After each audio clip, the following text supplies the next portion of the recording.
అందరికీ నమస్కారము. నా పేరు లక్ష్మి. మిస్ శాడిస్ట్ 115వ భాగము రచయిత వేదస్విని గారు.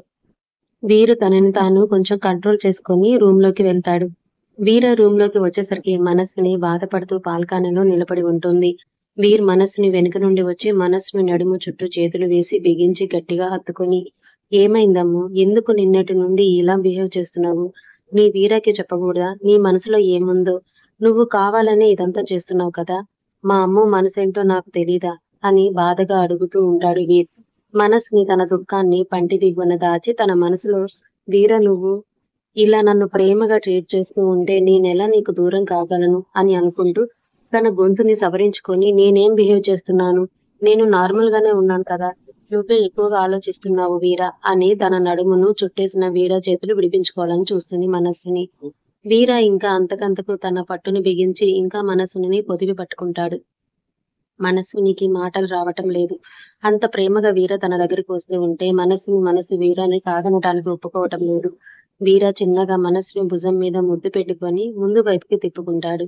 మనస్విని మాత్రం వీర కళ్ళల్లోకి చూడలేకపోతుంది. వీర్ మనస్విని ప్రేమగా నుదుటి మీద ముద్దు పెట్టుకొని, తర్వాత తన కళ్ళ మీద ముద్దు పెట్టుకొని, "ఈ కళ్ళల్లో కన్నీళ్లు నువ్వు ఎంతగా దాచాలని చూసినా నా మనసుకి తెలిసిపోతాయి.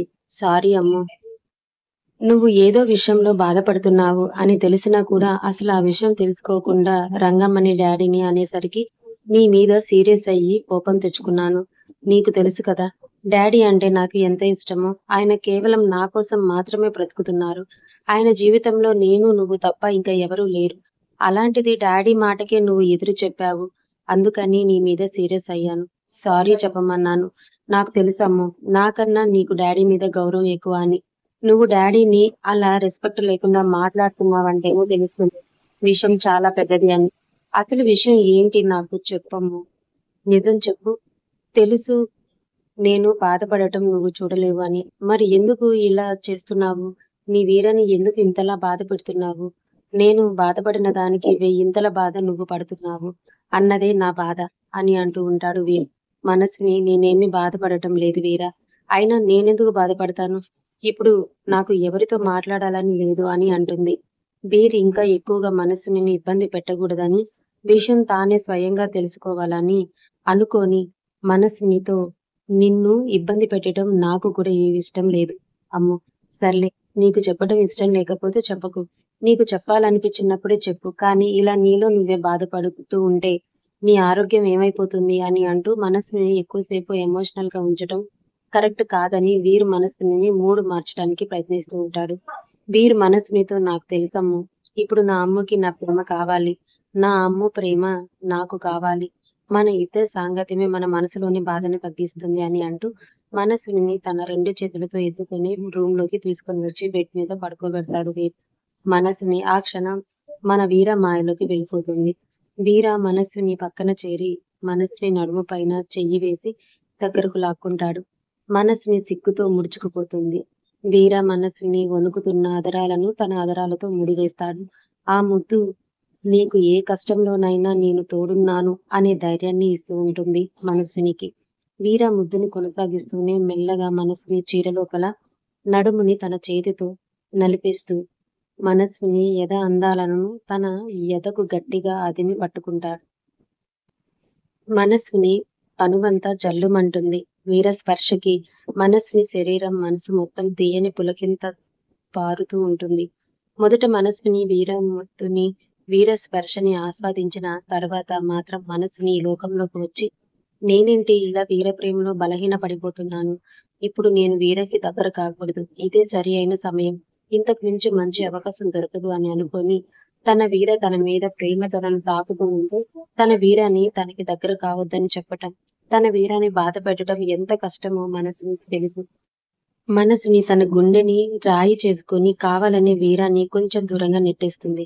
వీరు మనసుని అలా హఠాత్తుగా తనని నెట్టేయటంతో మనసుని ఏమైనా భయపడిందేమోనని మనసుని భుజం పైన చెయ్యి వేసి, "ఏమైందమ్ము?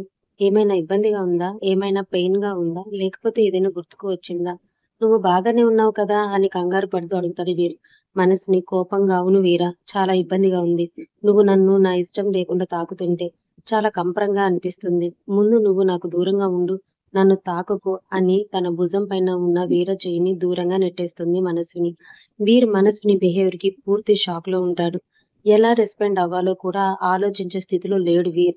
మనస్విని వీర్ వైపుకి కోపంగా చూస్తూ, అయినా నీ ఇష్టం వచ్చినట్లు బిహేవ్ చేస్తున్నావు, నన్ను తాకుతున్నావు, ఎంత తాకుతున్నావు, ఎంత నేను నువ్వు తాళి కట్టిన నీ భార్యనే అయినా, నువ్వు నా భర్తవే అయినా కూడా నువ్వు తాకటం నాకు ఇష్టం ఉండాలి కదా!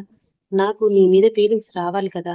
ఇంత పెద్ద పెద్ద చదువులు చదివి గొప్ప గొప్ప పేర్లు తెచ్చుకుంటే సరిపోదు. ఆడదాని మనసు అర్థం చేసుకోవాలి.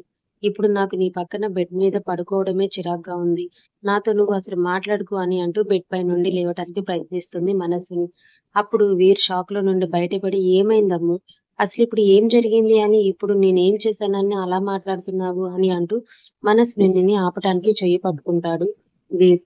అనుకోకుండా వీర చెయ్యికి మనస్విని చీర కొంగు చిక్కుకుంటుంది. మనస్విని ఫోర్స్ గా బెడ్ పై నుండి లేవటానికి చీర పిన్ను ఊడిపోయి చీర కొంగు తన ఎద మీద నుండి జారిపోతుంది. మనస్వినికి ఆ క్షణం ఎంతగానో ఎదురు చూస్తున్న అవకాశం తనకు దొరికినట్లుగా అనిపిస్తుంది. ఒక్కసారిగా మనస్సుని వెనుకకు తిరిగి తన చీర కొంగును చీర చేతుల్లో నుంచి లాక్కొని, హౌ డేర్ యూ మిస్టర్ విడాన్స్ చక్రవర్తి, హౌ డేర్ యూ, నా ఇష్టం లేకుండా నా ఒంటి మీద చెయ్యి వేసే హక్కు నీకు ఎవరిచ్చారు? ఇంకొకసారి ఇలా బిహేవ్ చేస్తే మర్యాదగా ఉండదు. అర్థమైందా మిస్టర్ విరాన్స్ చక్రవర్తి? అయినా మీ మగజాతి ఇంతే.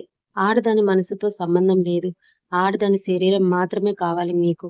ఇప్పుడు ఇలా నన్ను చూస్తే నిజంగానే చాలా అసహ్యం అనిపిస్తుంది వీర. నేను ప్రేమించిన వీర నువ్వేనా అనిపిస్తుంది. నువ్వు కూడా అందరి మగవాళ్ళ లాంటి వాడివే. ఇన్ని రోజులు నా వీర చాలా గొప్పవాడు అనుకున్నాను. కానీ నువ్వు అందరిలాగా సాధారణమైన మగవాడివే. అయినా పెళ్ళైనప్పటి నుండి నీకు ఇష్టం వచ్చినప్పుడు, సమయం సందర్భం లేకుండా, నా ఇష్టాలతో సంబంధం లేకుండా నా మీద పడి దొర్లుతూనే ఉన్నావు కదా! ప్రతిరోజు నీ కోరికలు తీర్చుకుంటున్నావు కదా! ఇంకా నా మీద వ్యామోహం తీరలేదా? నా మనసు బాగోలేదని తెలుసు కదా!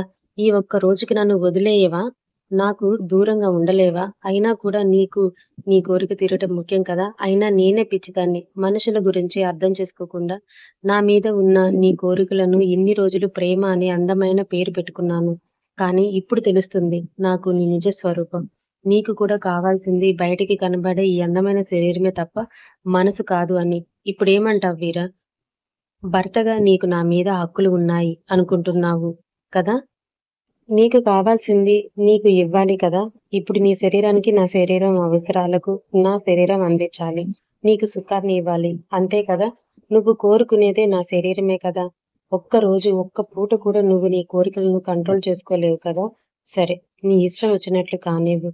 మృగంలా నా మీద పడి దొర్లుతూ నీ కోరికలు చల్లార్చుకో అని అంటూ మనస్సుని బెడ్ మీద కూర్చొని వీరని తన పైకి లాక్కుంటుంది. మనస్విని మాటలన్నీ వింటున్న వీరకి ఆవేశం తారాస్థాయికి చేరిపోతుంది.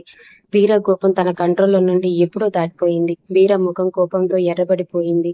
వీర మనస్విని తన నుండి దూరంగా జరిపి మనస్సుని చెంప చెల్లుమనిపిస్తాడు. మనస్సునికి తను ఉన్న సిచ్యువేషన్ లో కనీసం వీర పుట్టిన నొప్పి కూడా తెలియటం లేదు. వీర మాత్రం అదే కోపంలో మనస్సుని మోచేతి పైన చాలా గట్టిగా పట్టుకొని, ఏం మాట్లాడుతున్నావమ్మా? నిజంగానే నువ్వు ఇవన్నీ మాట్లాడుతున్నావా? నా చెవులు తప్పుగా వింటున్నాయా? నా ముందు మాట్లాడేది నా అమ్మ అయితే కాదు. నా అమ్మ నా గుండెని పూడ్లు పొడిచేలాగా మాట్లాడదు. నువ్వు నా అమ్మవే కాదు. ఏంటి, నా సుఖం కోసం నేను నీ మీద పడి దొర్లుతున్నానా? నా కోరికలను ప్రేమ అనే పేరు పెట్టానా? నేను నిన్ను కలిసినప్పటి నుండి ఒక్కసారి కూడా కనీసం నిన్ను కోరికతో చూడలేదు. తాకటం మాట ఆ దేవుడెరుగు. నా అమ్మ మీద ప్రేమతో మాత్రమే తాకాను. ఏంటి, నాకు కావాల్సింది నీ శరీరమా? నీ మీద నాకు వ్యామోహం తీరటం లేదా? అవును, ఎన్నిసార్లు నిన్ను నా సొంతం చేసుకున్నా, నిన్ను తాకినా, నువ్వు అన్నట్లుగా నీ మీద పడి దొర్లినా కూడా నాకు నీ మీద ఉన్న వ్యామోహం కోరిక తీరదు. ఎందుకంటే నాకు కావాల్సింది నీ శరీరం కాదు, నీ మనసు. ప్రతిసారి నీ మనసుని జయించాలన్న కోరిక నాది. నాకు కావాల్సింది నీ శరీరమే అయితే నా వ్యామోహం కోరిక ఎప్పుడో నీతో గడిపేసిన 3 రాత్రులలో తీరిపోయేవి. నీ మీద ఎంత ప్రేమను చూపించినా, నిన్ను ఎంత తాకినా కూడా నా ప్రేమ తగ్గటం లేదు. రోజు రోజుకి పెరుగుతుంది తప్ప ఇంకా ఇంకా తాకాలనిపిస్తుంది. ఏంటి, ఒక్కరోజు ఒక్క పూట కూడా నీకు దూరంగా ఉండలేకపోతున్నానా అని అంటున్నావు కదా! అవును అమ్ము. నా అమ్ముకి క్షణకాలం కూడా దూరంగా ఉండలేను. తను బాధపడుతూ ఉంటే ఇంకా అస్సలు దూరంగా ఉండలేను. నీకు ఒకటి చెప్పనా?